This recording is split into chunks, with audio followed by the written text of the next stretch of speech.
გამარჯობა საქმის კურსი პირდაპირ ეთერში იწყებს მუშაობას, რომელსაც ბექა ბაციკაძე გაუძღვება. ხდება კანონის დახვეწა, მასი აფასებს მიკრობანკის ლიცენზიის აღების გამარტივებისთვის საკანონმდებლო ცვლილებას მიკროსაფინანსო ორგანიზაცია კრისტალის სამეთუყურო საბჭოს თავმჯდომარე. მისი თქმით, მიკრობანკის ლიცენზიის მისაღებად კრისტალი საქართველოს ეროვნულ ბანკში განაცხადს უახლოეს პერიოდში შეიტანს. არჩილ ბაკურაძე ამბობს, რომ საქართველოს პარლამენტში ინიციირებული ცვლილებები ლიცენზიის მიღების დროს შეამცირებს. აღსანიშნავია, რომ პარლამენტში კანონპროექტის განხილვები უკვე დაიწყო. ცვლილებების ავტორები აცხადებენ, რომ არსებული კანონმდებლობით ლიცენზიის მაძიებელმა მიკრობანკმა ლიცენზიის მოპოვების მიზნით ეროვნულ ბანკს უნდა წარუდგინოს ინფორმაცია მფლობელების ჯგუფისა და სტრუქტურის შესახებ. ასევე დეტალური ინფორმაცია ყველა აქციონერის თაობაზე, მფლობელების ყველა დონეზე, რაც პროცესს ართულებს. ცვლილებების შემდეგ მხოლოდ მნიშვნელოვანი წილის მფლობელი აქციონერების და მესაკუთრეების შესახებ ინფორმაციის წარდგენა მოხდება.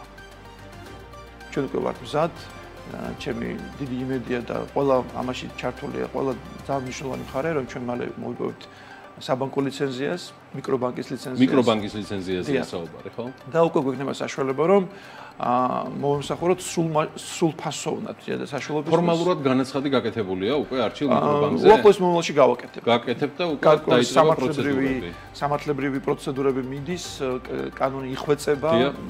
კიდევ ერთხელ დიდი მადლობა მისარგებლებს შემთხვევით და საქართველოს პარლამენტს გადავხდე მადლობას, იმიტომ რომ ძალიან ისეთ მობილიზებულად ხარი დაგვიჭერეს და დაინიციირდა ცვლილება, რომელიც ასევე გვეხმარება, რომ შევძლოთ განაცხადის უახლოეს მომავალში შეტანა.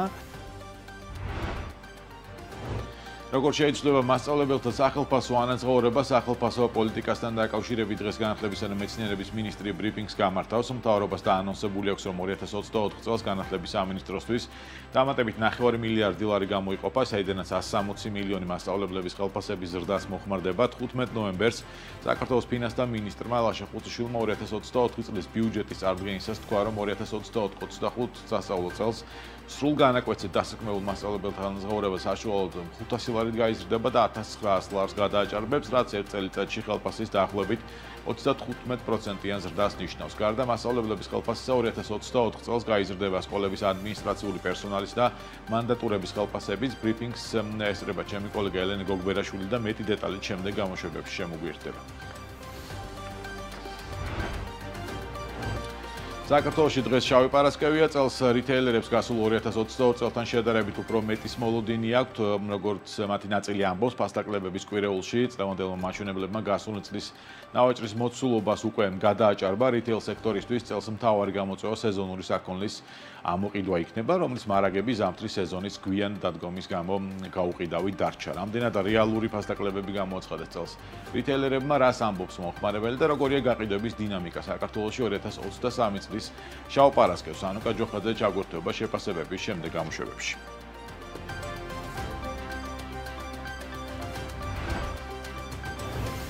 ივლիս-სექტემბერში საქართველოდან ყველაზე მეტი მოქალაქე თურქეთში გავიდა. სტატისტიკის ეროვნული სამსახურის ინფორმაციით, უცხოეთში გასული 800,000 მოქალაქიდან 51.5% მეზობელ ქვეყანას ესტუმრა. ქვეყნების მიხედვით მეორე ადგილს სომხეთი, მესამეს კი რუსეთი იკავებს. რუსეთის ფედერაციაში 14.4% გავიდა. რაც შეეხება ევროკავშირს, ევროპის ქვეყნებს 14% ესტუმრა. საქსტატის მონაცემებით, საქართველოს მოქალაქეები უცხოურ ქვეყნებში ძირითადად საყიდლებისთვის წავიდნენ. ასეთი 216,000 იყო, 106,000 დასასვენებლად და გასართობად წავიდა. საზღვარგარეთ წასულმა მოქალაქეებმა 592 მილიონ 400,000 ლარამდე დახარჯეს, საიდანაც 40% საყიდლებზე დაიხარჯა. როგორია საქართველოს რეზიდენტების სხვა პრიორიტეტები, მეტ დეტალს გიგა ბენია გაგვაცნობს. ევროპის პროფესიული რაგბის კლუბი EPCR-ი სამწლიან პარტნიორობას იწყებს საქართველოს რაგბის მარკეტინგის ჰაბთან, რომელიც Investing Champions Cup-ისა და EPCR Challenge Cup-ის ოფიციალური გლობალური პარტნიორი ხდება. მსგავსი პარტნიორობა, რომელიც ტურიზმის სექტორს მოიცავს, პირველია EPCR-ისთვის და ამით საქართველოს როგორც ყველა სეზონზე მიმზიდველი ტურისტული დანიშნულების ხელშეწყობა მოხდება. წარმოჩინდება ქართული ტრადიციები, კულტურა და ადგილობრივი პროდუქცია. EPCR-ის აღმასრულებელმა დირექტორმა ჟაკ რეინომ განაცხადა, რომ მათი ამბიციური სტრატეგიის მთავარი ღერძი ახალ აუდიტორიებზე წვდომა და მოუთმენლად ელიან, როდის გაიცნობენ გულშემატკივრები საქართველოს რაგბისა და რაგბის ფესვებს მიღმაც.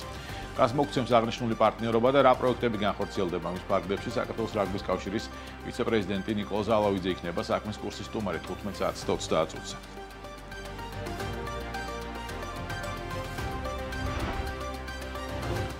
პროექტის ტყის მეგობარი ფარგლებში თიანეთის მუნიციპალიტეტში სიმონე ანთხევის სატყე უბანში ტყის აღდგენის პროექტი განხორციელდება. ტყის ბუნებრივი განახლების ხელშეწყობის ღონისძიებები 12.1 ჰექტარ ფართობზე ჩატარდება, რისთვისაც 13.200 ლარი დაიხარჯება. ტყის მეგობრის პლატფორმაზე დღეს მდგომარეობით რეგისტრირებულია 969 მოხალისე, ინდივიდუალურმა შემოწირულობამ 454, ხოლო კორპორატიულმა 64,923 ლარი შეადგინა. შეძენილია 29,000 ევროს ღირებულების ტყის აღდგენის სამუშაოებისთვის საჭირო აღჭურვილობა და მასალები. ტყის მეგობრის მიზანია გაერთიანოს საზოგადოება საქართველოს ტყეების წინაშე არსებული გამოწვევების დასაძლევად, ასევე მისცეს ადამიანებს საშუალება მოუარონ და გაახარონ ტყეები. ყველა დაინტერესებულ პირს, კერძო სექტორსა თუ მოხალისეს საშუალება აქვს რეგისტრაცია გაიარონ პორტალზე Forest Friend Gym, რის მეშვეობითაც შეძლებენ სასურველი პროექტის შერჩევას, ნახვის დონაციას და მოხალისედ დარეგისტრირებას. მოხალისეობრივი პლატფორმა ტყის მეგობარი ეროვნული სატყეო სააგენტოს ინიციატივით წელს ზაფხულში შეიქმნა და მას უკვე საკმაოდ ბევრი მხარდამჭერი ყავს, როგორც ფიზიკური პირების, ასევე კომპანიების სახით. ჩვენ დღეს თიანეთში ვიმყოფებით, სადაც ტყის აღდგენის ღონისძიებები 12 ჰექტარ ფართობზე მომავალი 3 წლის განმავლობაში განხორციელდება და დღეს სიმბოლურად შევმატეთ 100 ენერგი, როგორც ფოთლოვანი, ისე წიწვოვანი სახეობები. 13:42 წუთზე გიბრუნდებით პირდაპირ ეთერში დღის ეკონომიკის და ბიზნესის მთავარი ამბებით. დროებით.